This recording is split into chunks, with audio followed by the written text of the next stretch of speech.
can move the top 2 levels in and out. But there is another hidden part that you can move. It is this like entrance group. There is like a door here, a couple of windows. You can move them either left or right, depending on the position of the top part of the tower.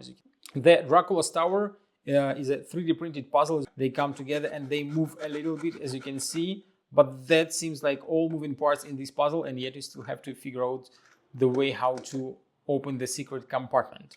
If you like the Dracula's tower puzzle and you want to buy it, go to puzzlemaster.ca, and don't forget to subscribe if you want to see more videos from Puzzle Master. You can see it moves here, or you can even move it to the right.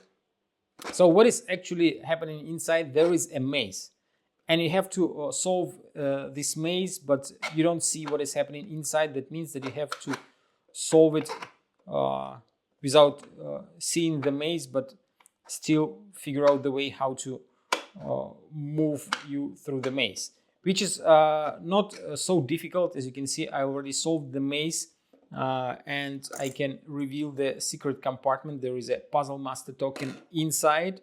The compartment is actually quite large. You can put a lot of stuff there, maybe coins, maybe some bills, like $100 bills, and then lock it back. If you like the Dracula's Tower puzzle and you want to try some other great puzzles, go to puzzlemaster.ca.